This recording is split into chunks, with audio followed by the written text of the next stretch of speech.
in the squadron. They called him Bullets, but we call him Greg Kelly. Greg Kelly is on the air on the Red Apple Podcast Network. At Greg Kelly USA, as I am poised to break 1 million followers on the social media platform X. If you're not on X, I actually do recommend it. It's not as addictive as Instagram. It's a very good place to go and test your ideas and see what the hell's going on. And this idea that I just put out there, wow, who knew? I had no idea it would land globally, but it has. Thousands. We're pushing hundreds of thousands of likes and retweets and the rest. I just basically asked a few questions. Why the hell is everybody wearing a tattoo, including women? Women and men. It used to be just drunk sailors would get tattoos. And now my dentist is doing it. Now my, I see nurses and, just regular people with regular jobs, and they got all this crap all over them. And it says, who knows what it says? Sometimes it's in Japanese, Chinese, hieroglyphics. What are these things? I don't think it's good. I do remember there was also a time where only, sailors and maybe strippers. And now it's the moms at the PTA, regular, Starbucks, you see them everywhere. And somebody told me it's indicative of a society in decline, which maybe it is, maybe it isn't. I don't know. I don't think we're thriving as a society right now. If you go over and look at, I just saw a promo for Rosanna Scotto on the Good Day New York show. Solo. Is it now the Rosanna Scotto show? Where's her partner? I guess Kurt Menefee left. Laurie Stokes is no longer there. Is it? I always thought the name of that show would someday become Rosanna and Company, right? Because she's this mega star here in New York, and so I guess they're not even trying anymore. They tried to pair her with somebody, and Rosanna and I were very much on the same frequency, even if the relationship was a little bit more complicated than it may have looked at times. But I love her. I'll always love her. We'll always have Paris, right there, Rosanna. We'll always that was an amazing thing. 9 years together, 9 years. And, good times. Good times. I'm glad I had that experience. I learned a lot. And also on camera and off camera. Was a major learning experience for me. President Trump, how would you like to sit with your boss? Just anybody ever see, what was that? The Untouchables in the beginning of the movie, and De Niro is the boss and he's talking to the guys. I'm not saying President Trump is like that, but he's not anything like that. But it's got to be a little bit intense to sit around a big table with some of the smartest people in the world, with President Trump, one of the smartest, greatest guys who ever lived, and he wants everybody to talk a bit, and they do, and he's listening to every word. It's good. It's an update, and anything can happen in these things. Anything. Let's see. We got a couple. Let me. What's the first one? Is it Marco Rubio? What do we got? Let's go with. Let's hear from President Trump. I don't know if he talks about the pens. He went on for 5 minutes about the Sharpie pens, why he uses Sharpies. Fascinating story. I'll find that one. This, I think, is about Iran or something. Let's go. They said to show you the fact that we're real and solid and we're there, we're going to let you have 8 boats of oil. 8 boats. 8 big boats of oil. This was 2 days ago. And they'll sail up tomorrow. That was 3 days ago. And I didn't think much about it. And then I watched the news, and they said, a very good anchor, actually. Happened to be Fox. But I watched it, and he said, something's unusual happening. There are 8 boats that are going right up the middle of the Hormuz Strait. 8 big tankers are going loaded up with oil right through. And I said, well, I guess they were right, and they were real. And I think they were Pakistani flagged. Yes. And I said, well, I guess we're dealing with the right people. And actually, they then apologized for something they said, and they said, we're going to send 2 more boats. and it ended up being 10 votes. All right, I hope I haven't screwed up your negotiations, but I thought it was appropriate to say, because I did taunt you the other day by saying they're going to give us a present. Okay, free oil for us. I'd like to know a few more details. That's fascinating. Okay, we're talking to the right people. All right, you said we have, this is Marco. Marco, I love how they're friends now. President Trump, friends with Marco Rubio as Secretary of State. They were bitter enemies, and now they're partners. Go ahead. Achieving that goal. We were going to destroy the factories so they couldn't make more missiles and more drones. And that is moving forward. Every single objective the president clearly laid out on the first night of this operation is being effectuated. Again, Pete will speak to the specifics of it. This has been an incredibly successful operation. Every day, it may not get covered because, we're unlike them. We're not bombing embassies and hotels. We're hitting military targets. But every day, the Department of War lets the drummer get wicked over every portion of Iran that has these military capabilities, and the results are going to bear fruit for the world. The world is going to be a safer and a better place when President Trump's mission here is achieved. And frankly, I think countries around the world, even those that are out there complaining about this a little bit, should actually be grateful that the United States has a president that's willing to confront a threat like this and not allow it to continue to persist. Because these people will kill as many Americans as they have a chance to do, and if they have a nuclear weapon, as the Vice President pointed out, they could kill millions of Americans in the future, and that is a risk that was not going to continue to exist as long as we had this president. Thank you, Marco. It's very interesting. That is very interesting. They hit targets that they know will gain media attention. Military targets in Iran, that's not going to gain too much in the way of media attention. Now, I am going to point this out. They're not briefing the hell out of reporters. They're not aggressively telling the story. They're complaining about how the story is told. I see that a lot out of the Pentagon, but I don't see a lot of information coming from the Pentagon. This admiral has only been on like 3 or 4 times since this thing has started, and nobody's in the room. And quite frankly, it's a little weird the way he talks. Do I have that one? No. Let's do Vance first. Vice President Vance. This is just like 5 minutes ago. Go ahead. Mindful, of course, that we have a lot of folks overseas fighting very ably for the United States of America. I know Pete and the whole team, we're very proud of them, but they're fighting at a time where we are about to enter as Christians the most important week of the Christian calendar, the Holy Week that celebrates the return of Jesus Christ to Jerusalem. And so I want to say to all of my fellow American Christians, but particularly those serving in the Gulf, that I wish you all a very blessed Easter, a very blessed Holy Week, and we continue to stand behind you and continue to support you every step of the way. Thank you, sir.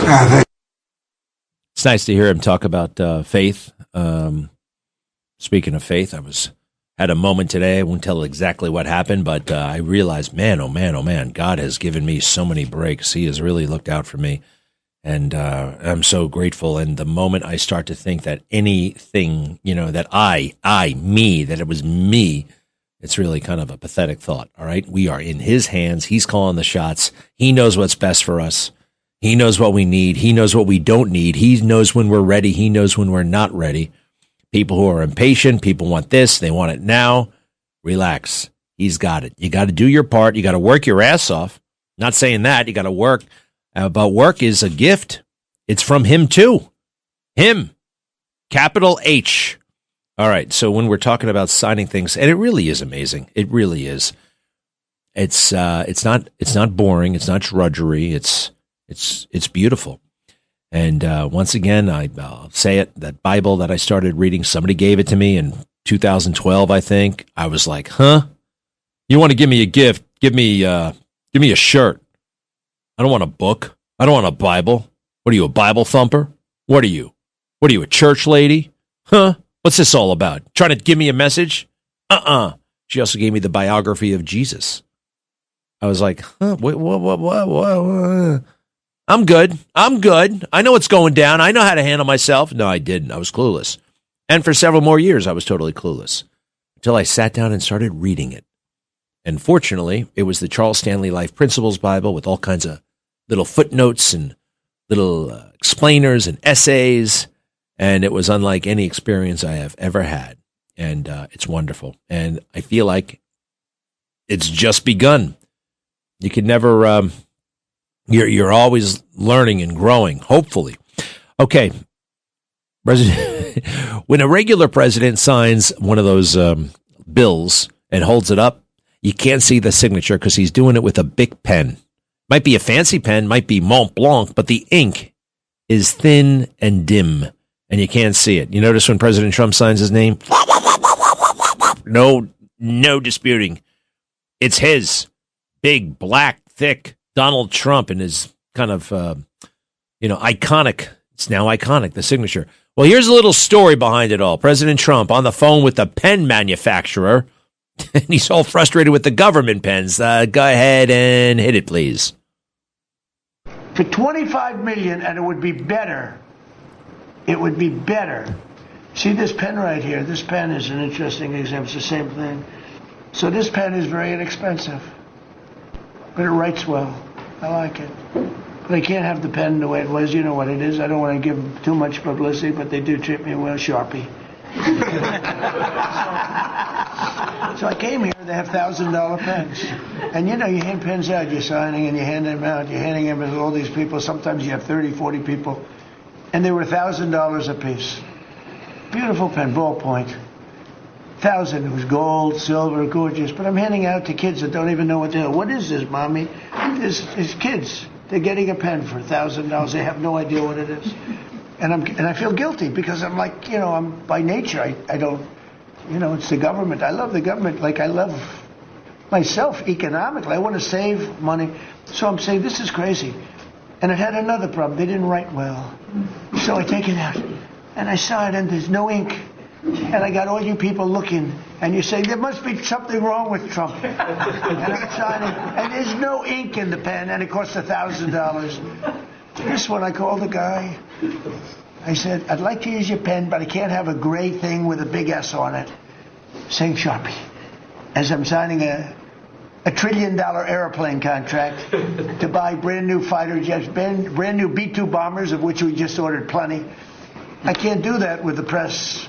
Use your pen, but I like the pen the best. But I'll sign it. I could do like Biden did, give it to somebody else to sign, or an auto pen, or maybe sign it separately in another room. But I can't use your pen.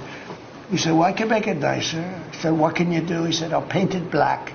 I said, "That's nice, and I can even paint the White House on it, sir, if you like, in gold, almost real gold, not bad.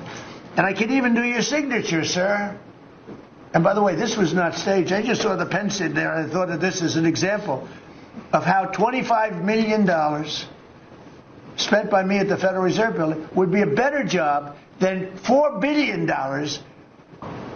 that they're spending. And one of the things that Kevin Warsh told me? Kevin Warsh, the new Fed. I don't know what Fed. I'm sorry about that. It wasn't that big a deal. But he did say, because the Federal Reserve Building is such a monstrosity, it's such a white elephant now, it's so expensive, $4 billion have been spent, and the building isn't finished, and it's a piece of crump. They're going to possibly have him work in the White House in the basement of the ballroom once the ballroom is done.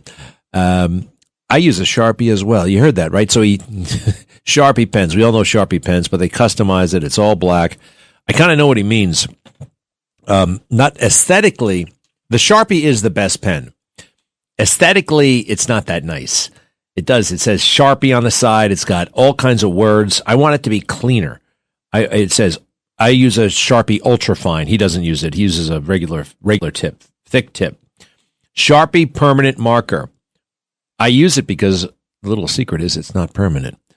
I like to write on little plastic surfaces. That's how I do my little planning. And you can take off that. This can come off. You can actually rub it with your thumb, or better yet, use a little bit of alcohol, and it comes right off. So it's not that permanent. Or anyway, it's got ultra fine point, made in wherever. Now it's very, very fine point. I can't even read it. Manufactured in USA, I think. Something about AP. It's got a lot of words on it, and the president had it customized just for him, customized. And I'm looking at other presidents when they sign it. First of all, they do have some sort of very expensive pen, and you can't really see what they sign because they use such a weak pen. Just like, so the $5 pen works better than the $1,000 pen. It's kind of like watches, right? Watches tell great time. Hey, an Apple Watch can do 50 million things that your Rolex can't. I've had it with Rolex, by the way, ever since they went with Zendaya. Ever since they went with Zendaya. Zendaya is their new spokesmodel. Are you kidding me? Zendaya. How dare you people? Boots on the ground. Is that actually going to happen? I really hope not, folks. I really super duper hope not. I know from the president he doesn't want to do that. He wants to get this thing wrapped up. There's a little bit of competition. And you know what? I'm a little bit concerned that Hegseth loves this war going on because, well, they're not talking about other matters relating to Hegseth. And there are some other matters. That was one of my concerns about him once he finally got the job. There are some things he's done that have been great. Some have been terrible, especially the messaging in my book. Justin, if you don't mind, we got another one here. Hit me with the next moment from the cabinet meeting. Oh, shoot. I thought we had one more. All right. There's, give me cut 22. Hold on. I don't think I heard that one yet. All right. Sounds like I got to come back there. We have a lot of folks overseas fighting very ably for the United States of America. I know Pete and the whole team, we're very proud of them. You can stop it. You can stop it. All right. I got to go kick some ass. I'll be right back. Greg Kelly. Let's go, Brandon.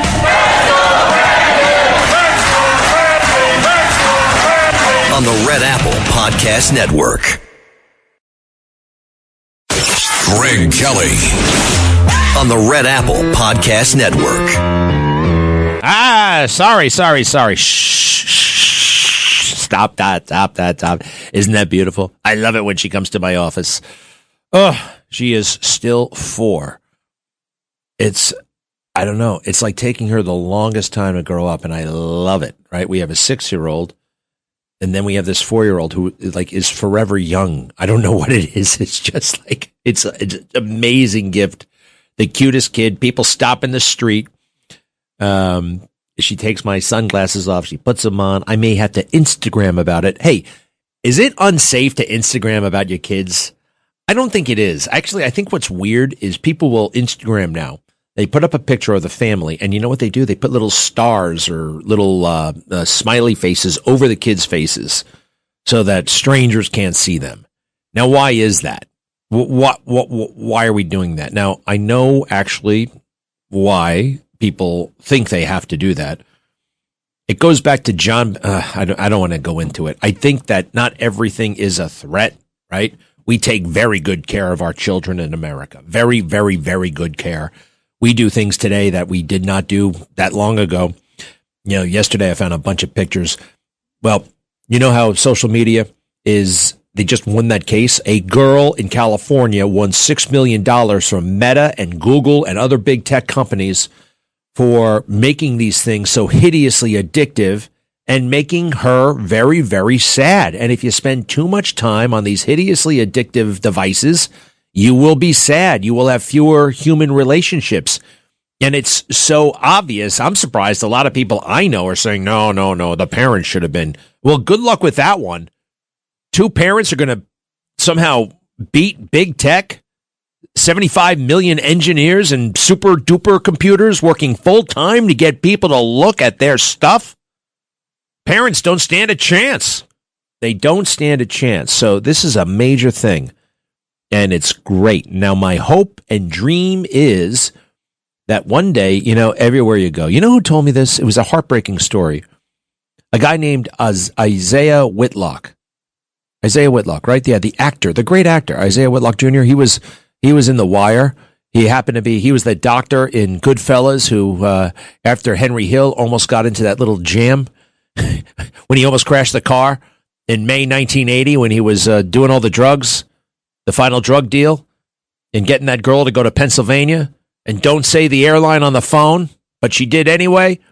So that day when he gets almost in a car accident, and they drag him, he goes to the hospital, and the doctor's like, hey, what's wrong with you? That's Isaiah Whitlock. And I became friends with him over the years. And he died. He died recently. He died less than a year ago. Very sad. In his 60s, great guy. And the thing about it is he told me that when he does these, you know, shows or movies, you used to really bond with the other actors, right?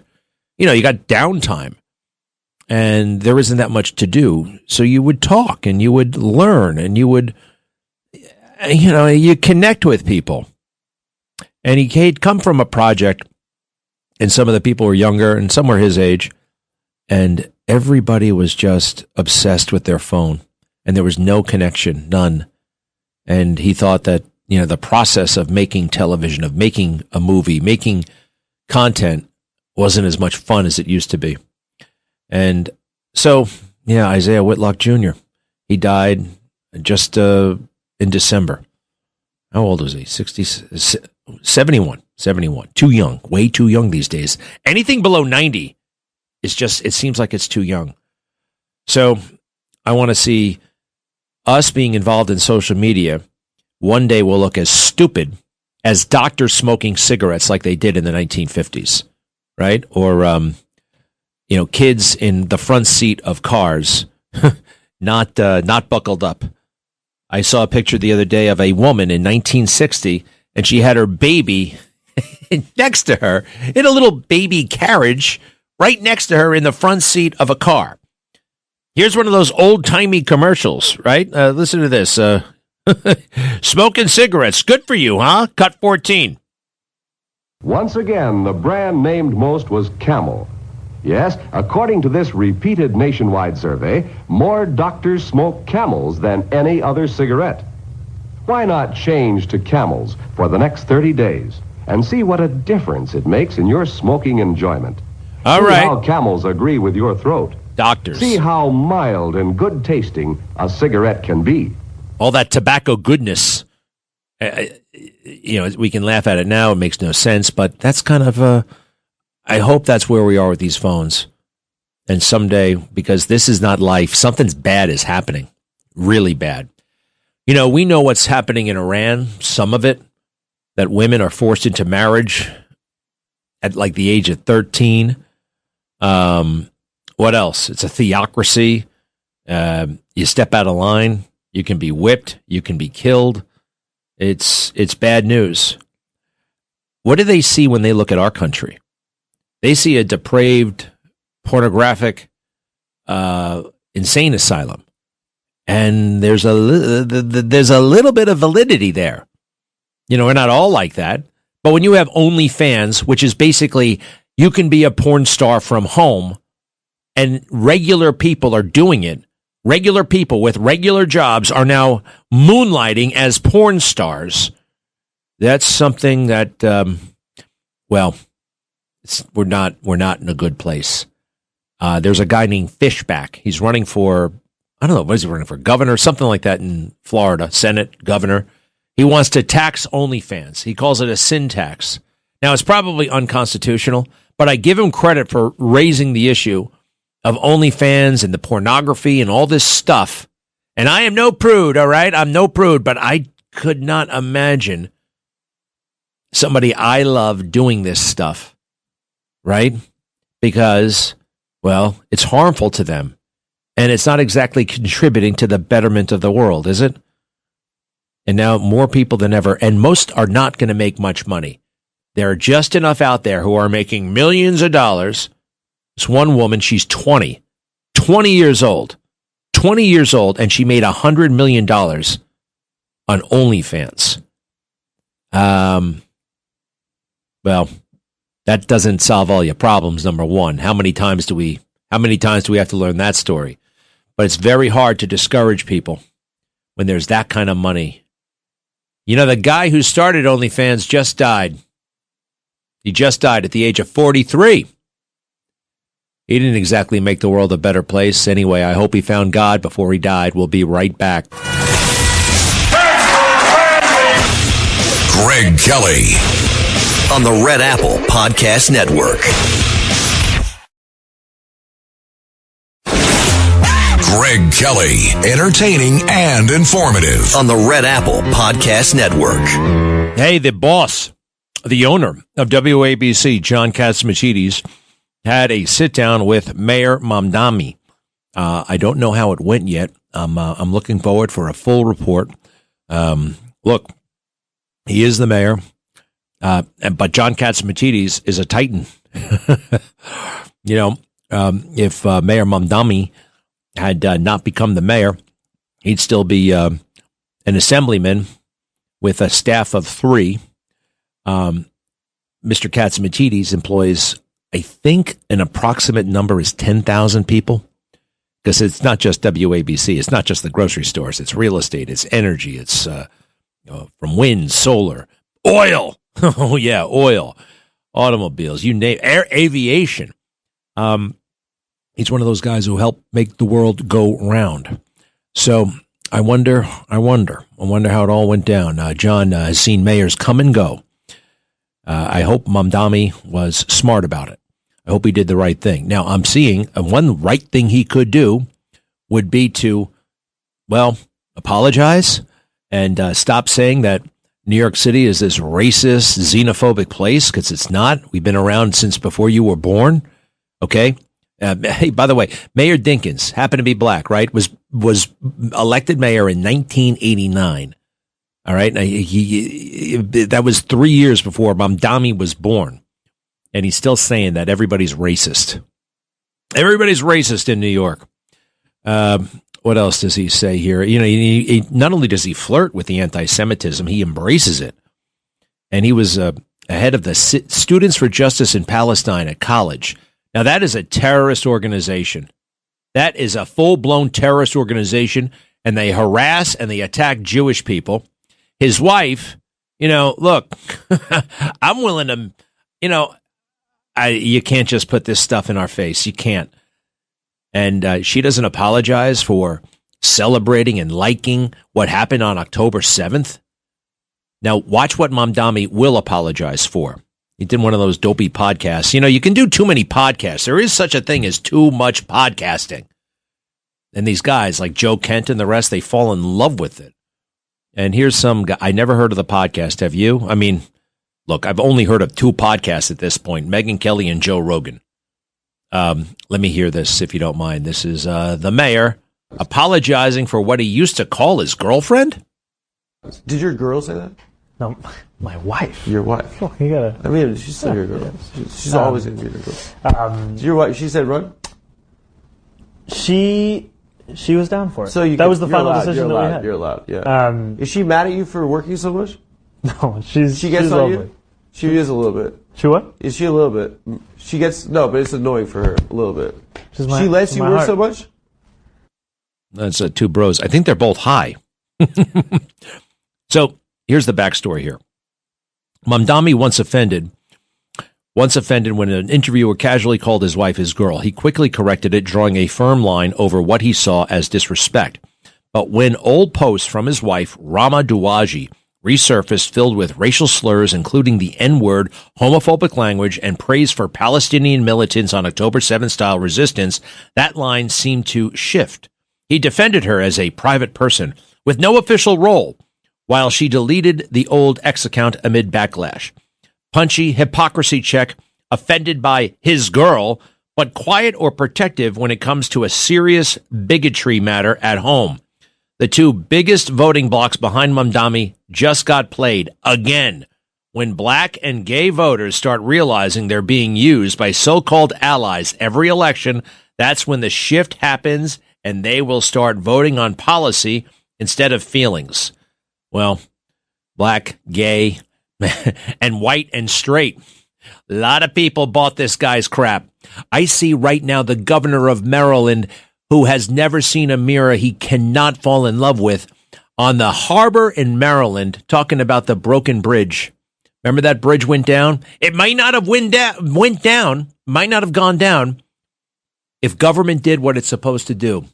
The unglamorous, the uninteresting, but important, fixing the gosh damn stuff, inspecting it. No more podcasts, no more Dana Bash, no more Anderson Cooper. Just go away and do the job. I guess the pull of the money, right? You got to raise money. And how do you raise money? You got to be big on TikTok. Well, we can't go on like this. We cannot survive like this. I'm looking at that broken bridge right now. Everybody's looking at themselves in the mirror, getting tatted up, and nobody's doing the work. I wonder what Richard Nixon would make of this moment. Richard M. Nixon, who lived in this city for many, many years. He lived on 65th Street. He lived on 61st Street. He lived in the Upper West Side. He also lived in Brooklyn for a little bit. Cut 1, this was the day he became president in 1969. The greatest honor history can bestow is the title of Peacemaker. This honor now beckons America. The chance to help lead the world at last out of the valley of turmoil and onto that high ground of peace that man has dreamed of since the dawn of civilization. If we succeed, generations to come will say of us now living that we mastered our moment, that we helped make the world safe for mankind. What will they say of us in 100 years? I don't know if they're going to say much of us that's all that great. We've got 2 wars in full swing, and it's almost like people don't care, including myself. All right, Ukraine, Russia, whatever happened to that? Yeah, they're still killing each other. It's funny what's in fashion and what garners attention, and then it loses attention. The Iran stuff, nobody really talks about it, including me. It's not the top of my mind. I got other problems, but maybe it should. We're all focused on very silly things. Thank God for President Trump. This is a man who loves to end war, not start them, end them. Cut 2. I have settled so many wars since we're here. We're here almost 9 months, and I've settled 7. And yesterday we might have settled the biggest of them all. I stopped other wars just by the use of tariffs. Pakistan, India was very big. Both nuclear powers, I settled that. In a period of just 7 months, I have ended 7 unendable wars. They said they were unendable. And he ended them. And this one's winding down. Now, in public, it's pretty intense. Here's the Iranian guy. Cut 3. Do not call your defeat an agreement. The era of your promises is over. Today, the world has 2 fronts, truth and falsehood. And every freedom-seeking person will not be deceived by the waves of your media. Has the level of your internal conflicts reached the point where you are negotiating with yourselves? There will be no sign of your investments in the region, nor will you see the previous prices of energy and oil until you understand this. Stability in the region is guaranteed by the powerful hand of our armed forces. Stability comes through power. All right. The spokesman over there for the IRGC, he's alive because we want him to be alive. And if that helps him feel good, if that helps the regime feel better, that's fine. You know what? Face saving. You got to give your enemy the room to save face. It would be great if we crushed them and had total, complete, unconditional surrender. We may not get that. So you got to give him a little bit of space. And we are, but also we're tough as hell.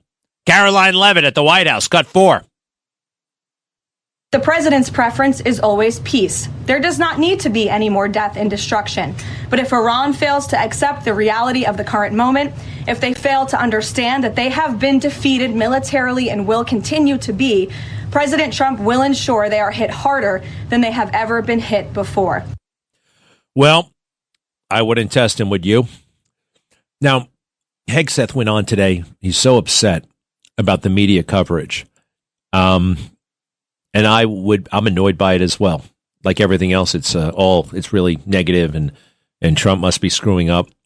But I don't think the Pentagon has been doing a very good job getting the story out. This is Admiral Brad Cooper. He is the head of CENTCOM, Central Command. That is like the command that's responsible for the Middle East. It's a pretty low-key guy. And every now and then he comes out and he makes these statements like this one. Next cut, 5. I'm Admiral Brad Cooper, commander of U.S. Central Command, here with my 5th update on Operation Epic Fury. Yeah, 5th update. The thing started in February, so it's a little bit more than once a week. Sometimes they come out at midnight on the weekend. He doesn't take any questions. It's empty. We have no idea where he is. He often says the same thing. It's just not that informative. And when Hegseth and the chairman of the Joint Chiefs go in front of the reporters, that's like once. How often is that? It doesn't seem like it's happening. Once a week, once every 10 days. These are the avenues for the information. We're not getting all that much information. And when there's not that much information, people are going to start, well, drawing their own conclusions. One of the things that we need to talk about once this thing is done, Elon Musk is right, okay? A lot of our military is obsolete. It doesn't really matter if it's obsolete because if it gets the job done, that's okay. But these great big giant aircraft carriers, they've been around since 1919. I think that's the first time we had an aircraft carrier. They're old-fashioned, they're too big, and they're too vulnerable. Way too vulnerable. I mean, I love showing off that we have an aircraft carrier, and 12 of them, actually. And I love letting people know that I have landed on an aircraft carrier. 158 times, by the way. Cut 7, if you don't mind. Cut 7. The carrier isn't a ship you can hide. Its silhouette is instantly recognizable. A towering island superstructure rising above the flight deck. Radar arrays spinning like giant eyes. Aircraft lined up wing to wing. When it sails into a region, everyone knows it. Allies take comfort, rivals take notice. And that visibility is intentional. Carriers aren't built to sneak through oceans. They're designed to be seen, to signal, to remind friend and foe alike that American power can appear on any horizon at any moment. Yeah, but those days, I think, are coming to a close. We don't want everybody to know we're there. Stealth. It's about stealth. Can these ships be stealth? Can they be unmanned? Do we have to have pilots anymore? We're getting to the point where, no, we don't. I mean, pilots make movies, pilots make history, pilots. But if we lose a ship in this thing, we are screwed. We cannot afford to let that happen. And there's something wrong with the USS Gerald Ford. Number one, it's named Gerald Ford. Gerald Ford wasn't elected. I talked about that yesterday. He was a congressman who got lucky. He wasn't elected president. He wasn't elected vice president. He doesn't deserve an aircraft carrier. And this aircraft carrier, something is wrong with it. Let's see here. We have a news report. Yeah, cut 8, if you don't mind. Now this, as new tonight, the U.S. military is sharing these photos of recent flight operations aboard the Norfolk-based USS Gerald R. Ford taken on Tuesday overseas. Today, a U.S. official said the Ford is moving away from operations tied to the Iran war and sailing to the U.S. Navy's base in Crete for repairs after a fire broke out in the ship's laundry area last week. As we reported, some sailors have been forced to find other places to sleep because they don't have a bed to sleep on. I'm very skeptical of the laundry story. I'm very skeptical of it. I don't know if it happened that way because the Gerald Ford has big problems and has had big problems. And President Trump is personally aware of those problems and sought to address them when he was during his first term. Here he is outlining just how crummy that ship was, at least initially. President Trump at CPAC.